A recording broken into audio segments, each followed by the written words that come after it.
नमस्कार दोस्तों, मैं आपके लिए लेके आया हूँ आज मल्टी ईयर ब्रेकआउट स्ट्रेटजी, जिसके अंदर हम देखेंगे किस तरह से स्ट्रेटजी को हम यूज़ करेंगे और किस तरह से स्टॉक देखेंगे, स्टॉक के अंदर किस तरह से मूवमेंट आता है, वो सारी सेलिंग, बाइंग सारी चीज़ हम डिस्कस करेंगे। चलते हैं कंप्यूटर स्क्रीन पे।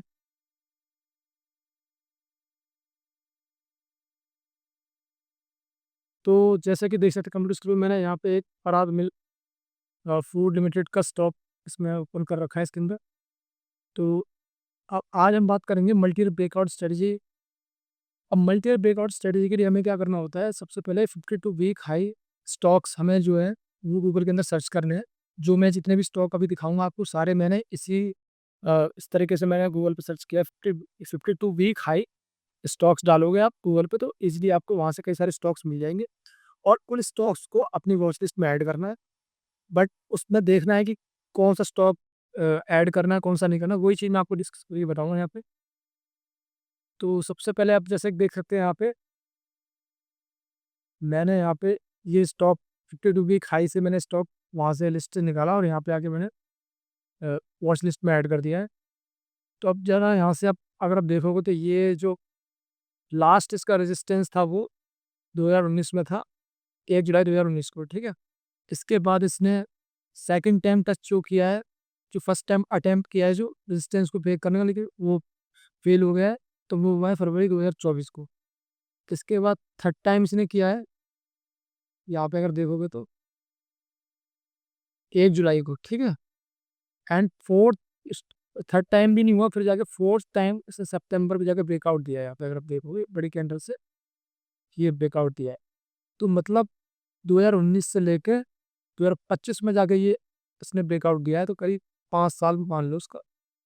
तो हमें वो स्टॉक को कंसिडर करना है जिसका टाइम ड्यूरेशन जो मिनिमम 5 ईयर होना चाहिए। तो उसका काफी अच्छा खासा बेस बनता है, जैसे कि यहाँ पे देख सकते हैं कितना अच्छा खासा बेस बना हुआ है यहाँ पे, बहुत बड़ा बेस। तो ये जितना ज़्यादा बड़ा बेस बनेगा इतना ज़्यादा बढ़िया हमारे लिए, कि जितना ज़्यादा बेस बनेगा यहाँ पे, ठीक है। कम बेस बनेगा तो प्रोबेबिलिटी ये है कि वो उतना ज़्यादा अच्छे खासे रिटर्न नहीं देगा जितने अच्छे रिटर्न ये देगा, ठीक है।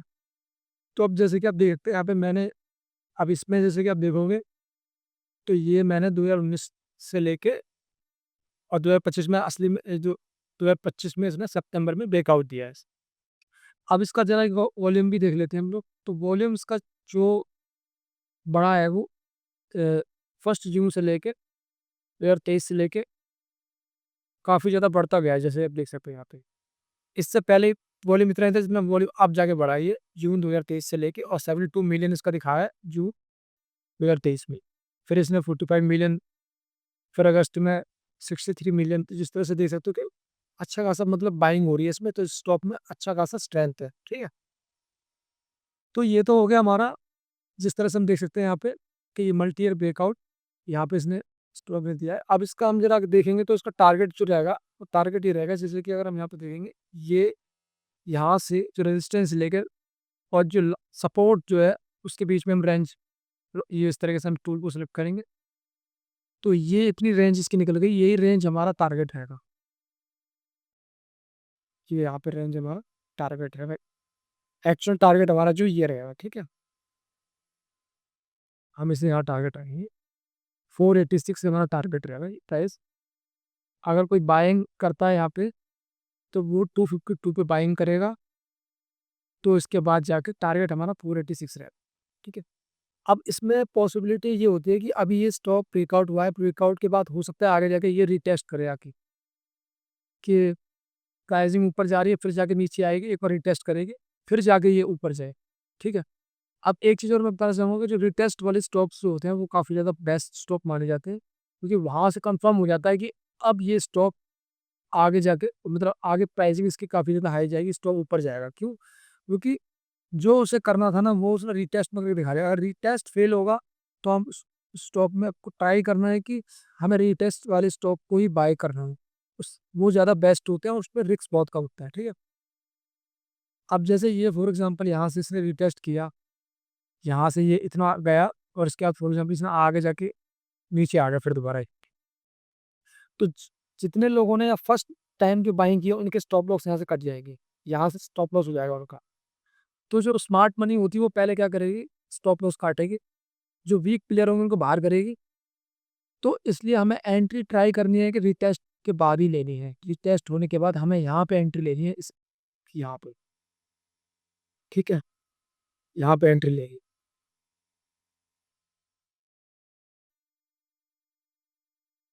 ठीक है, यहाँ पे एंट्री लेंगे, मैं हटा देता हूँ इसे।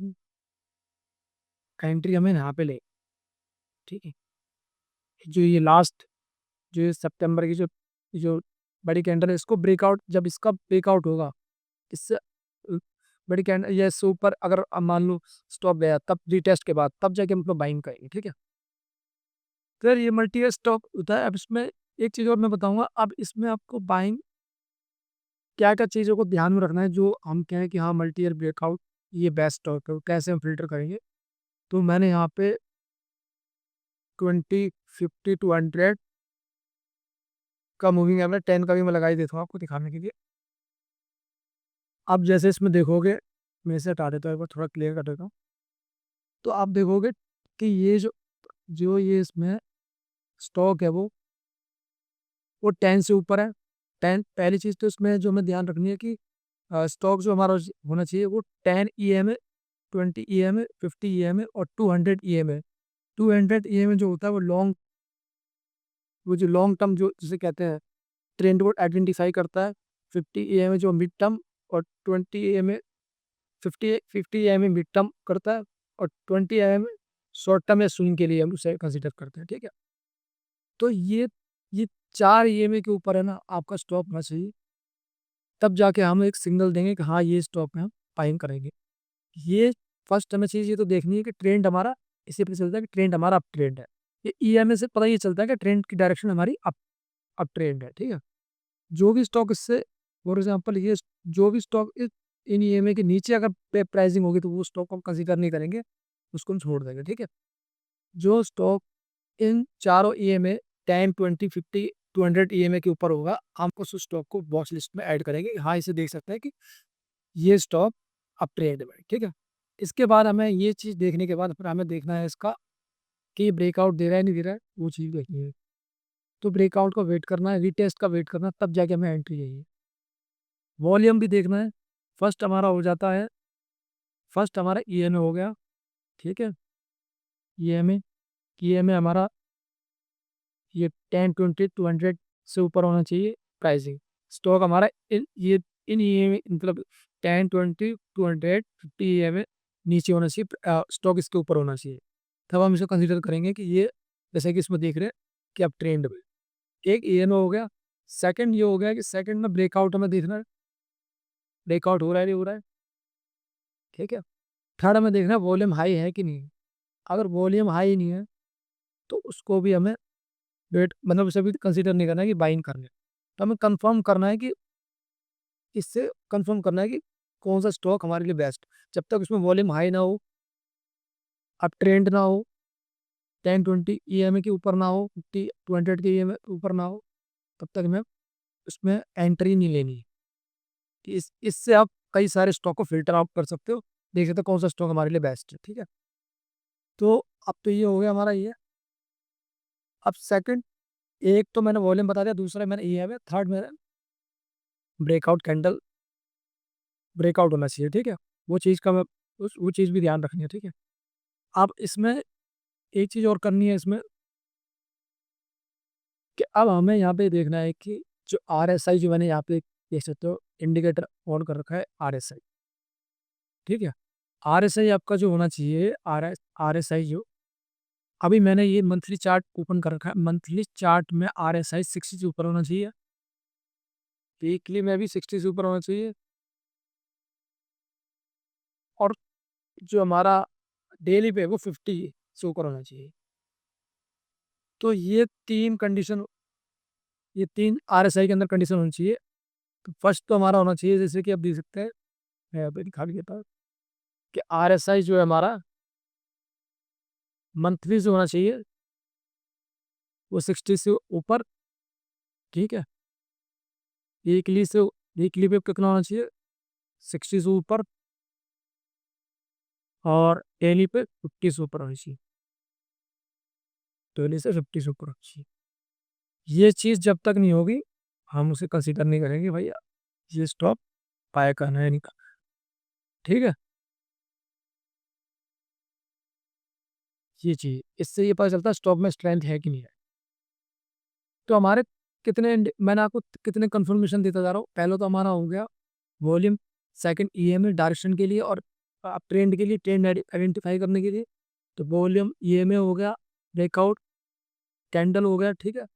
इसके बाद फोर्थ हमारा आरएसआई हो गया। ये चार चीज जब तक नहीं होंगी तो तब हम आगे नहीं बढ़ेंगे, बाइंग की तरफ जाएंगे ही नहीं। जब तक ये चार चीज टिक ना हो जाए, चेकलिस्ट बनानी बना लो अपनी कि ये चार चेकलिस्ट बनानी है कि भैया पहले वॉल्यूम, सेकंड हमारा ईएमए और थर्ड हमारा आरएसआई और ब्रेकआउट कैंडल। और ब्रेकआउट में अगर चार्ट पैटर्न बनना है तो वो भी एक हम कंसीडर कर सकते हैं। अभी मैं इसमें एक और खा देता हूँ।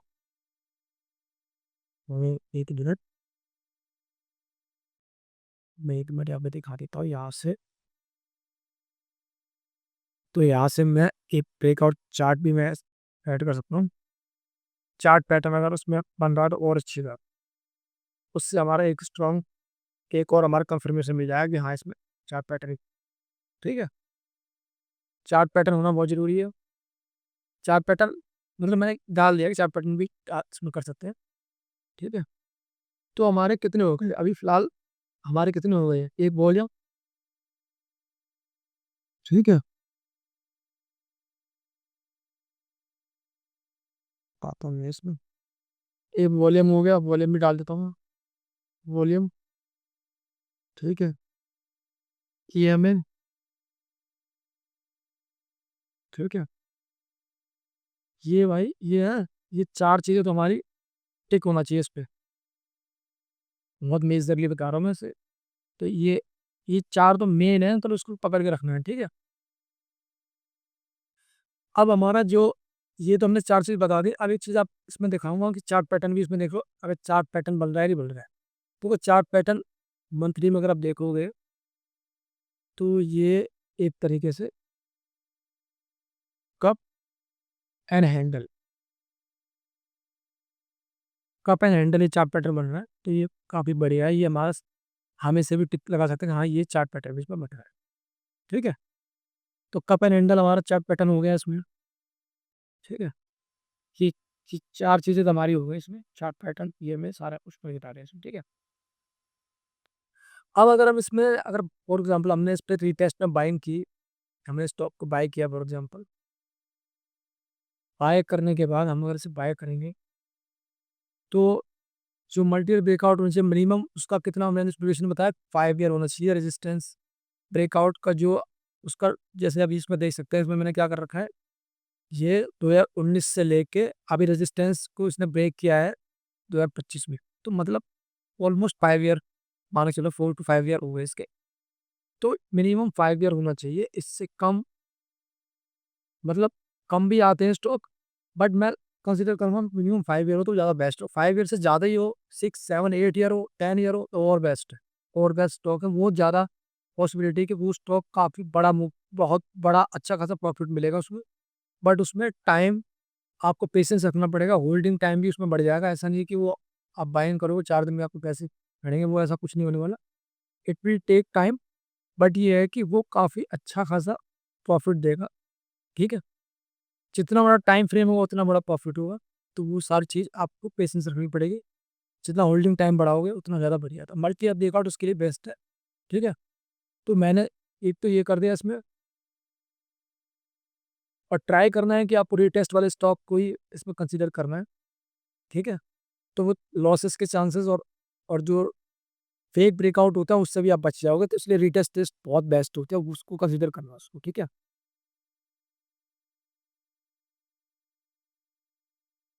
अब एक चीज़ और मैं इसमें बताना चाहूँगा आपको कि अब जब हमने ये चारों चीज़ देख ली तो लास्ट एक और मैं चीज़ बताऊंगा इसमें ऐड करता हूँ। ट्राई करना है कि sector, market, sector and stock, ठीक है। ये तीन चीज़ें आपको फिर टिक लगानी है। अगर मार्केट कंडीशन बेस्ट है, मतलब मार्केट अभी अभी जैसे कि देख सकते हैं मार्केट की कंडीशन ठीक नहीं है, बट मार्केट कंडीशन ठीक है। इसका मार्केट कंडीशन ठीक होने के बाद वो उसमें मतलब कंडीशन ठीक है और क्या कहते हैं, निफ्टी बढ़ रहा है, सेंसेक्स बढ़ रहा है, वेल एंड गुड। एंड इसके बाद उसके अंदर सेक्टर कौन से बेस्ट परफॉर्मेंस दे रहे हैं, आउट ऑफ मतलब बढ़िया परफॉर्मेंस कर रहे हैं, कुछ सेक्टर स्लो चले, कुछ ज़्यादा बढ़िया चल रहे हैं, उसको भी आइडेंटिफाई करना है। एंड फिर ये देखना है कि कौन से सेक्टर में कौन से स्टॉक बेस्ट परफॉर्म कर रहे हैं। तो इससे ये होगा कि आपको सेक्टर का सपोर्ट जो है, सेक्टर ग्रोथ जिसमें ज़्यादा है, तो पॉसिबिलिटी रहती है कि वो स्टॉक काफ़ी अच्छे चलते हैं, ठीक है। तो यहाँ से प्लस पॉइंट मिल जाता है कि जो जिस जिस जो स्टॉक में जिस स्टॉक जो स्टॉक है वो उसका सेक्टर ऊपर है या नहीं है, वो सेक्टर मोमेंटम में है या नहीं है, उसको हमें देखना है, ठीक है। अब ये सेक्टर का हो गया। अब आपको एक चीज़ और बता रहा हूँ मैं, वो आपको आइडेंटिफाई पता चल जाएगा जब आप ये स्टॉक्स को वॉच लिस्ट में ऐड करोगे। वॉच लिस्ट में ऐड करने के बाद फिर आप जब उसको स्टडी करोगे, देखोगे ये कौन से सेक्टर के स्टॉक है, तो आपको मेनली पता चल जाएगा कुछ 5, 6, 7, 8 स्टॉक एक ही सेक्टर के अंदर शो कर रहा होगा, तो आपको एक इजीली पता चल जाएगा ये सेक्टर काफ़ी अच्छा चल रहा है। तो उससे आपको कंफर्म हो जाएगा कि हाँ, ये स्टॉक बेस्ट है। बाकी आप गूगल पे सर्च करके investing.com पे या कई सारी वेबसाइट पे जाके चेक कर सकते हो कौन सा स्टॉक बेस्ट चल रहा है इस टाइम, परफॉर्मेंस दे रहा है बढ़िया, तो वो भी हम देख सकते हैं, ठीक है। तो हमें सेक्टर को भी कंसीडर करना है। जब ये 1, 2, 3, 4, 5 ये कंडीशन तो फुलफिल ना हो जाए, जब तक ये 5 रुपये टिक ना लग जाए, तो हमें आगे ही बढ़ना है बाइंग की तरफ। इसमें से कहीं भी अगर वो बाहर हो रहा है, ये दिक्कत कर रहा है, आपको डाउट हो रहा है, आप उसे बाहर करो, चाहे भले ही वो देखने में लग रहा हो। बाइंग जरूरी, देखो स्टॉक को बाय करना जरूरी है। स्टॉक जो जो हम हर स्टॉक आपको लगेगा बाइंग के लिए बेस्ट है, यार इसमें ये भी अच्छा लग रहा है, ये भी अच्छा लग रहा है। आपको स्टॉक को ना एलिमिनेट करना बहुत जरूरी है। जो बेस्ट स्टॉक होते हैं उसका निकालने का तरीका ये होता है, जो ये 5 कंडीशन में कोई स्टॉक नहीं आ रहा है उसको बाहर करते जाओ। देखो आपको ना चीज़ों को हटाना जब पहले आना चाहिए, सेलेक्ट करने से पहले। अगर हटाते जाओगे ना चीज़ों को एक से, ये जो 4-5 चीज़ें हैं इसमें अगर ये वॉच लिस्ट, ये जो चेक लिस्ट में अगर ये पाँचों में ये कर कोई भी स्टॉक इसमें टिक लग रहा है इस पे, तो वो स्टॉक को वॉच लिस्ट में ऐड करना है। और नहीं कर रहा तो उसको कितना बढ़िया नाम हो, कितनी बड़ी अच्छी कंपनी हो, कितनी भी बढ़िया ब्रांड हो, यार इसका ये हमें हमें भाई पैस प्रॉफिट चाहिए, सीधी सीधा। हमें कंपनी से प्यार नहीं करना, ठीक है। जो कंपनी इन पाँचों चेक लिस्ट पे टिक नहीं लग रहा है उसको बाहर करो, चाहे कितनी भी अच्छी कंपनी, सीधा। और जो इसमें इसमें पाँचों में अगर ये टिक लग रहा है तो उस कंपनी को एंटर करना है, उसको वॉच लिस्ट में ऐड करना है, फिर उसको ट्रैक करना है किस तरह से वो चल रहा है। फिर इसमें जब हमें लगेगा कि ये टेस्ट हो चुका है तो हम जाके इसमें बाइंग करेंगे, किस तरह से रहेगा, ठीक है। तो ये 5 तो मेजरली आपको इसको देख के चलना है कि ये 5 चीज़ होनी चाहिए, ठीक है। अब एक चीज़ और मैं बताना चाहूँगा आपको कि ट्राई करना है कि एक चीज़ और मैं इसमें ऐड कर देता हूँ, 6 हो जाएँगे इसमें,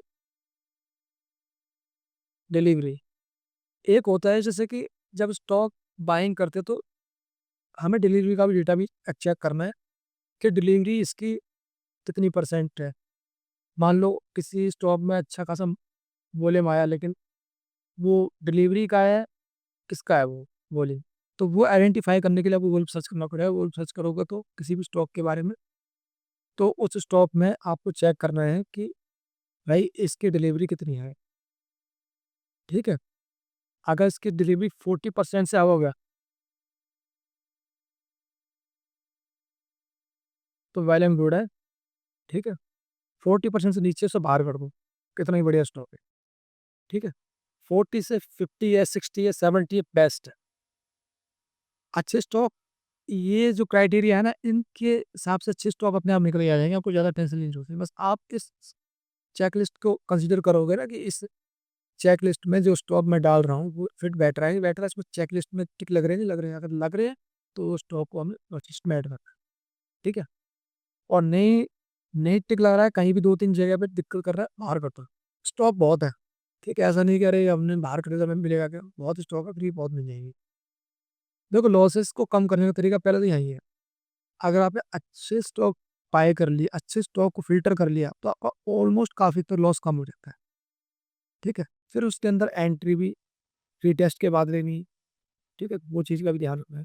तो और फिर फेक ब्रेकआउट होता है वो भी कम हो जाएंगे। तो देख लो लॉसेस को किस तरह से, लॉसेस हमारे कंट्रोल में होनी चाहिए, प्रॉफिट हमारे कंट्रोल में नहीं है।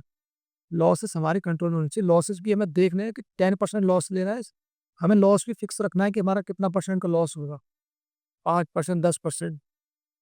उससे ज़्यादा लॉस हो रहा था, आप एग्जिट मारो। वेट नहीं, होप नहीं करनी कि दोबारा ऊपर जाएगा। सीधा तो फंडा रूल होना बहुत जरूरी, रूल नहीं होगा तो आप प्रॉफिट नहीं बना पाओ। ठीक है सर, ये 1 2 3 4 5, 1 2 3 4 5 6, 6 पॉइंट्स हैं, इनको कंसिडर करना है।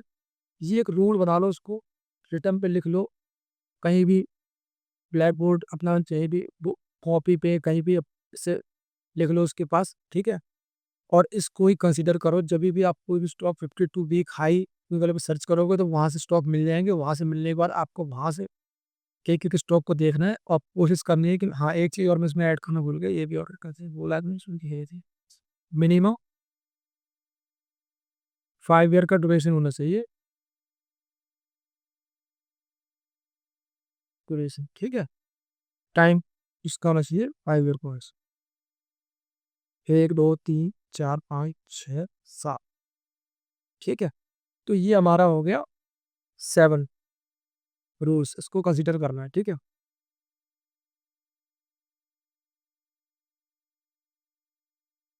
अब एक चीज और मैं बताऊंगा कि अ, एक चीज और, मैं 2 3 चीजें और कंसिडर बताया था तो जिससे कि और ज्यादा आप क्लियर हो जाएगा। जो स्टॉक होना चाहिए ना, वो कोशिश करना कि मतलब वो ऐसा ना हो कि उसमें काफी ज्यादा मतलब ऊपर नीचे हाई ऊपर नीचे, मतलब उसमें क्लियरिटी होनी चाहिए, क्लीन होना चाहिए वो। मैं क्या कहना चाह रहा हूँ बताता हूँ आपको।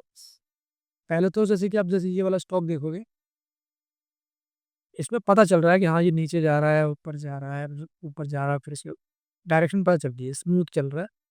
ऐसा नहीं हो रहा है कि यहाँ से बके फिर नीचे आ रहा है, ऐसे से बिल्कुल नहीं हो रहा। जैसे कुछ स्टॉक में दिखा देता हूँ। ठीक है, और भी स्टॉक्स हैं।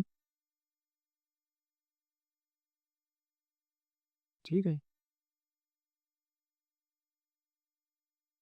तो हमें हमें वो वाले स्टॉक्स को बाय करना है, स्टॉक को देखना है जो काफी neat and clean, Chaupi Chaupi chart नहीं चाहिए। जो ऊपर नीचे जैसे ये देखो, जैसे फॉर एग्जांपल ये है, अभी दिखाने के लिए समझा रहा हूँ मैं आपको, ऐसे मैं इसे डेली कर देता हूँ।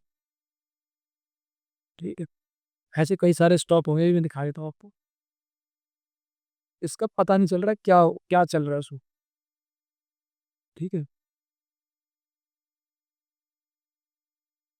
कि पता नहीं चल रहा क्या हो रहा है ये देखो यहाँ पे कैप डाउन, काफी ज्यादा कैप डाउन हो रहा है। इसके बाद ये देखो।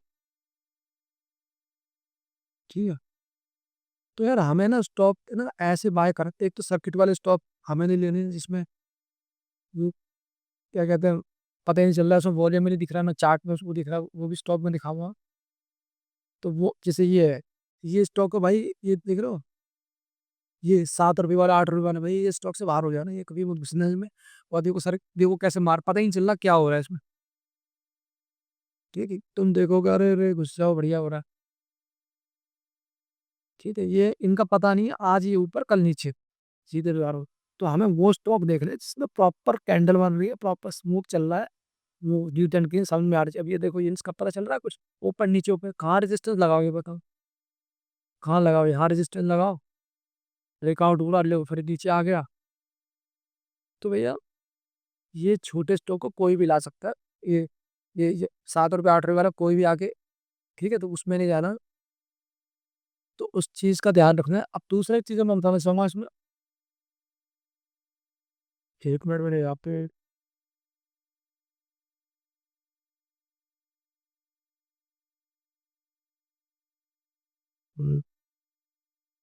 बस ठीक है, तो कभी भी 1 मिनट मंथली का रेट, ये जो मैंने लिखा भी है तो वो भी आप देख लें, नोट कर लेना सही। ठीक है, अब ये चीज़ और मैं डिस्कस करना चाह रहा हूँ कि अब यहाँ पे देखो, मैंने मंथली चार्ट कम करा है। जो वॉल्यूम होना चाहिए ना, वो एवरेज वॉल्यूम से ज़्यादा होना चाहिए। जैसे ये वॉल्यूम देखो जाए आप, ये वॉल्यूम देखो इसको, इससे ज़्यादा वॉल्यूम है ये, ऑलमोस्ट डबल है। ठीक है, यहाँ पे वॉल्यूम कितना था, 3 अगस्त 2020 को 41 मिलियन, और यहाँ पे 1 जून को कितना, 72 मिलियन, ऑलमोस्ट डबल। तो मतलब इसमें स्मार्ट मनी एंटर कर चुका है, बहुत बड़े प्लेयर एंटर कर चुके हैं, तो वो स्टॉक को कंसीडर करें। जिसका एवरेज वॉल्यूम है उसको बाहर करो। इसका वॉल्यूम इस तरह से देना चाहिए कि हाँ, लास्ट के वॉल्यूम से जितना भी तक को हाई वॉल्यूम रहेगा वो हमें ज़्यादा कंसीडर करना है कि हायर इसमें वॉल्यूम जाए। ये बार जो बने हुए हैं ना वॉल्यूम बार, ये हाई काफ़ी ऊपर होने चाहिए as compare to last previous volume से। ठीक है, तो इस चीज़ को भी आपको ध्यान रखना है, जब तक ये ना हो ना तो भी ऐड नहीं करना है। इससे पता है वॉल्यूम ही तो एक एक मेन चीज़ है जिससे स्टॉक भगेगा। वॉल्यूम ही नहीं है तो कैसे भगेगा स्टॉक, स्ट्रेंथ कैसे आएगी। ठीक है, तो वो चीज़ का ध्यान रखना है इसमें। 1 2 3 4 5 6 7 मिनिमम 5 ईयर ड्यूरेशन होना चाहिए। ठीक है, अभी जैसे और स्टॉक दिखाए तो हम,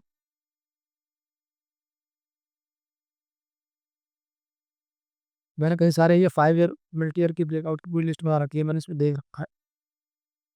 वैस पे था ये तो,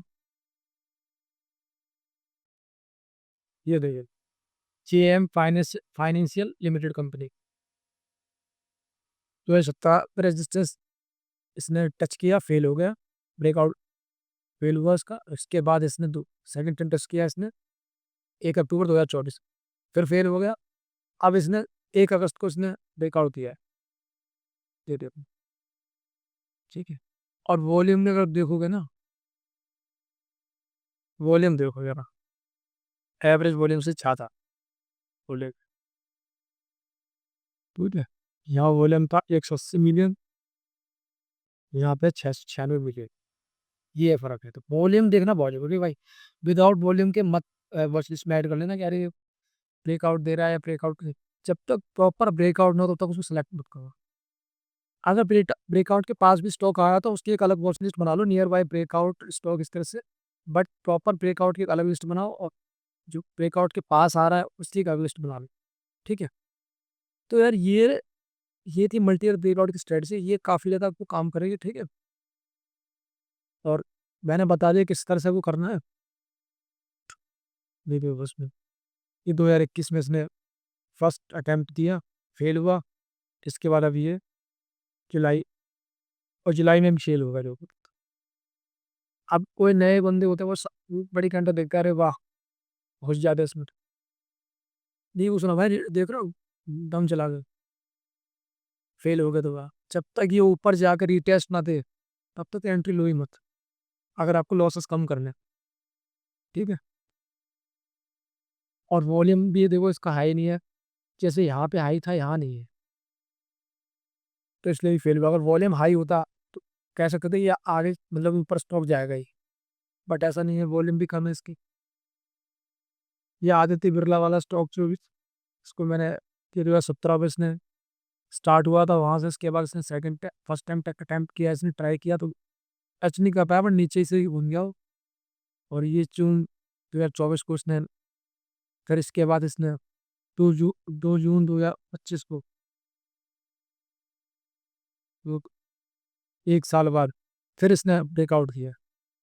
अब ब्रेकआउट देने के बाद अभी स्टॉक ऊपर है। ठीक है, और मैंने रेंज इसकी जो कैलकुलेट जो मैंने इसका निकाला है टारगेट, वो टारगेट इस तरह से निकाला है, ये टारगेट है, यही टारगेट एज इट इज़ मैंने यहाँ रख दिया, यहाँ तक स्टॉक जाना चाहिए, ये हमारा टारगेट है। जब एंट्री ले रहे हो तो स्टॉप लॉस भी आपका होना चाहिए, इतना स्टॉप लॉस रखना है, कितना रखना है, यहाँ तक रखना है, यहाँ तक रखना है, वो आप पे डिपेंड करता है कितना बड़ा स्टॉप लॉस है। ठीक है, तो स्टॉप लॉस रख रहे हो तो स्टॉप लॉस पे बाहर हो जाओ एग्जैक्ट, ये नहीं फिर स्टॉप लॉस पे होने के बाद होप रख रहे हो कि अरे ये ऊपर दोबारा जाएगा। रूल बना लो कि हाँ मेरे को 5% का स्टॉप लॉस लेना है या 10% का लेना है। ठीक है, और वो स्टॉप लॉस हिट करता है तो एक्सिट मारना सीधा, दैट्स इट। तो यार ये थी multi year breakout strategy, I hope आपको ये वीडियो अच्छा लगा होगा। और अगर वीडियो अच्छा लगा तो लाइक कमेंट शेयर सब्सक्राइब करो, और मिलते हैं अगली वीडियो में, तब तक के लिए बाय बाय।